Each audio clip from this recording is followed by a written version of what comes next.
안녕하세요. 청년 같은 열정으로 여행을 즐겨하며 그 경험과 노하우를 공유하는 심청아재입니다. 천혜의 자연환경으로 유네스코 세계문화유산에 등록된 캐나다 로키 산맥, 그 심장과도 같은 밴프 국립공원을 2023년 5월 말에 다녀왔습니다. 1885년 캐나다 1호 국립공원으로 지정된 밴프 국립공원은 석유와 천연가스가 풍부한 알버타주의 6,680평방킬로미터에 걸쳐 있습니다. 로키 산맥의 동쪽 사면에 대규모의 빙하, 호수, 온천과 다양한 야생 동식물이 풍부하게 서식하는 자연국립공원으로 전 세계 여행객들의 위시리스트 중 하나입니다. 인구 8,000명이 거주하는 산악관광도시에 일일 방문자가 5만 명이 넘는 관광지임은 밴프타운 도로 정체를 보면 이것이 왜 유명한지를 단번에 실감하게 됩니다. 위시리스트 단골 맹수인 밴프 국립공원에 대한 완벽한 정보와 황홀한 영상들을 정성껏 준비하였습니다. 나가지 마시고 끝까지 시청해 주시면 감사하겠습니다. 이 영상에서는 첫째로 밴프 국립공원을 가는 방법과 효율적인 여행 일정 수립에 대한 가이드를 제공해 드리겠습니다. 둘째로 관광과 운동 모두 할 수 있는 팽이하나 유명한 트레일 명소 3개소와 꼭 봐야 할 4대 호수를 상세히 소개해 드리겠습니다. 셋째로 즐겁고 안전한 여행을 위한 사전 준비 및 유의사항에 대해 차례대로 설명해 드릴 것입니다. 끝까지 시청해 주시고 영상 제작에 큰 힘이 되는 구독과 좋아요, 알림 설정도 꼭 부탁드립니다. 먼저 밴프 국립공원을 방문하는 방법과 여행 일정에 대한 기본적인 계획을 제가 다녀온 여정을 예시로 설명해 드리겠습니다. 밴프를 방문하는 일반적인 방법은 크게 두 가지로 대별됩니다. 첫째, 항공편을 이용한 후 밴프까지 대중교통 버스를 이용하는 방법입니다.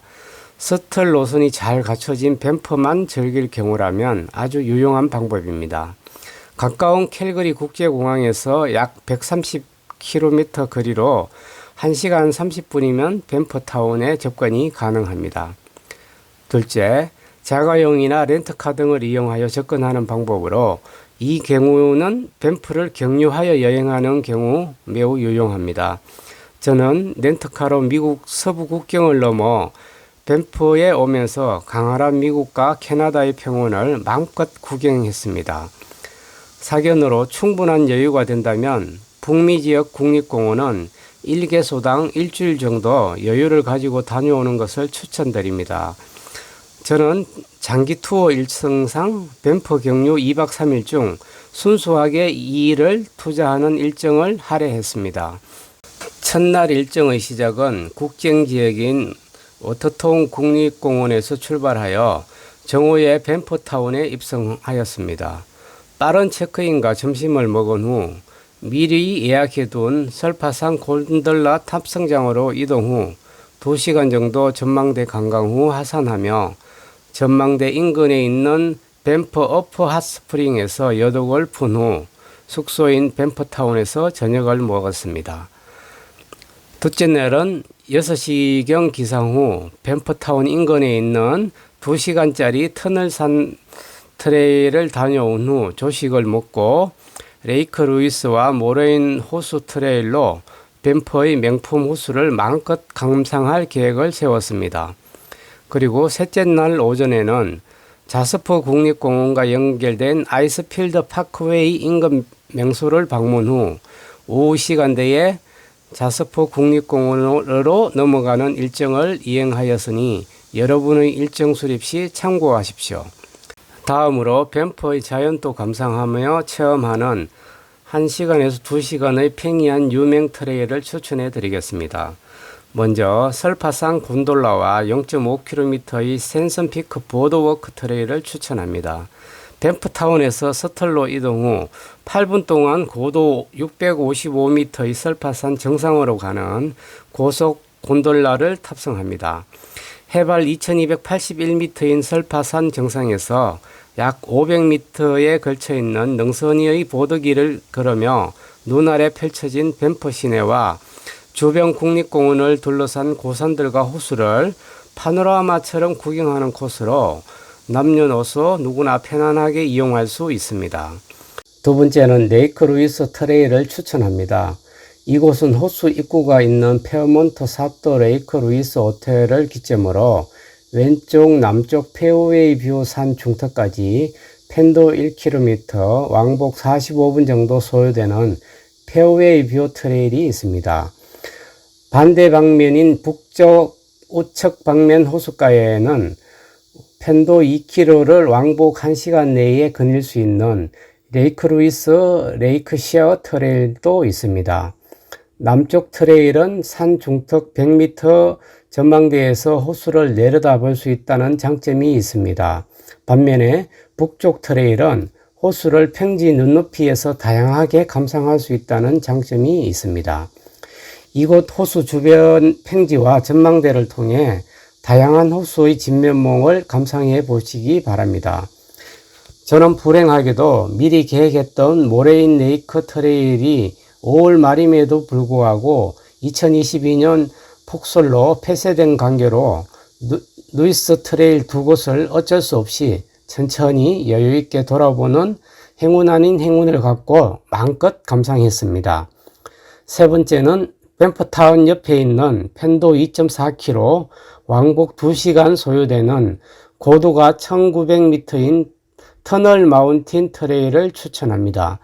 트레일 중간에 밴프타운과 보우강 급류 및 주변에 둘러싼 넌덜산과 캐스케이드 산을 조망할 수 있는 명소입니다. 이와 같이 멋진 트레일을 하셨다면 다음은 밴프에서 꼭 봐야 할 명품 호수 4곳을 안내해 드리겠습니다. 단연 첫째는 세계 10대 절경이자 밴프의 상징과도 같은 청록색의 레이크 루이스입니다. 빅토리아 여왕의 넷째 딸이자 장 캠벨 캐나다 총독의 배우자인 루이스 공주의 이름을 딴 호수입니다.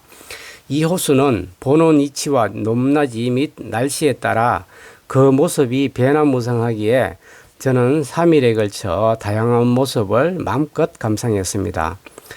호수의 물색은 빙하 퇴적물이 햇볕과 만나는 시간과 보는 위치에 따라 다양하게 표출한다고 하니 자연의 신비와 걸작에 그저 감탄할 뿐입니다. 두 번째는 아이스필드 파크웨이 고지대에 있는 빙하 호수인 페이토 호수입니다. 마치 청록색의 물감을 뿌려놓은 것 같은 원색의 아름다움을 표출합니다. 계절, 시간에 따라 에메랄드에서 사파이어 블루, 짙은 남색, 녹색 등으로 변화하는 모습을 관찰할 수 있다고 합니다. 1990년 초에 가이드인 페이토가 자신의 이름을 따서 명명했다고 하며 모양이 곰 발바닥을 닮아 곰 발바닥 호수라고도 합니다. 세 번째는 밸리 오브 텐 픽스에 있는 빙하호로 캐나다 $20 지폐에도 인쇄될 정도로 아름다운 모레인 호수입니다. 해발 1884m, 편도 1.5km, 왕복 45분 정도 소요되는 트레일로 주변 10개의 고봉들로 둘러싸인 수정 같은 호수를 감상할 수 있답니다. 제가 방문한 5월엔 22년도 폭설로 등산로가 미개방이라 보지 못한 아쉬움을 남긴 곳이기도 합니다. 이곳은 셔틀로만 입장이 가능하고 회색곰이 자주 출몰하는 위험지역이기도 하니 이 점 또한 유념하셔야 합니다. 넷째는 크로폿 빙하가 녹아 만든 보우호수입니다. 5월 말인데 호수 위 얼음은 일부만 녹아 있을 정도로 북쪽에 위치한 빙하호입니다. 호수 뒤에는 까마귀 발톱을 닮아 명명된 크로폿 글레이셔가 가공할 발가락을 드러내고 있으니 꼭 한번 관찰해 보세요. 이곳 밴프에는 더 많은 빙하 호수가 있지만 대표적인 곳 4곳만 소개하고 나니 많이 아쉽습니다. 더 많은 숨은 호수들은 기회를 만들어 직접 방문 후 구경하시길 추천드립니다.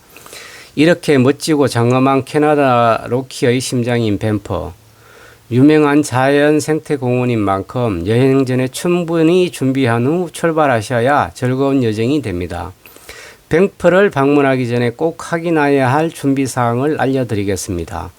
첫째로 인기 여행지인 만큼 숙소, 캠핑장, 입장권 및 셔틀 탑승권 등은 공원 예약 사이트 등을 통해 반드시 사전에 일정에 맞게 미리 예약 및 출력해 두셔야 합니다. 둘째, 노키산맥 최북단 한대 지역에 위치한 만큼 충분한 방한용품과 폭설 등 기후를 고려한 여행 계획을 수립하셔야 합니다. 등산로 전면 개방이 가능한 6월에서 9월을 제외한 계절엔 특히 입장 가능 여부를 수시로 확인 후 출발하셔야 합니다. 셋째로 회색곰과 늑대 등 야생동물의 출몰이 잦은 지역인 만큼 충분한 주의와 응급 퇴치를 위한 호루라기나 곰 스프레이 등과 같은 안전용품도 미리 챙겨 두셔야 합니다. 이상과 같이 모든 준비가 끝났다면 하루 5만 명의 관광객이 찾아가는 캐나다 로키 산맥의 최고의 명소인 밴프를 마음껏 즐길 준비가 되었으니 언제라도 출발하세요. 이 영상에서는 먼저 밴프 국립공원의 방문 방법과 일정 짜기에 대해 말씀드렸습니다. 둘째로는 밴프에서 꼭 봐야 할 4대 호수 명소와 3대 트레일에 대해 거리와 시간, 난이도 등을 대해 안내해 드렸습니다. 셋째로 안전하고 완벽한 여행을 위한 준비 및 유의사항 등에 대해 추가적으로 안내해 드렸습니다. 제가 준비한 내용은 이것으로 모두 마치겠습니다. 끝까지 시청해 주셔서 감사드리며 여러분의 여행 계획에 많은 도움이 되셨기를 바라겠습니다. 지금까지 심청아제의 캐나다 서부관광 밴프 국립공원의 안내 및 탐방기였습니다. 돈 안 드는 무료 기부인 구독과 좋아요, 알림 설정 잊지 않으셨죠? 끝까지 시청해 주셔서 감사합니다. 심청아제의 캐나다 여행기는 앞으로도 계속됩니다.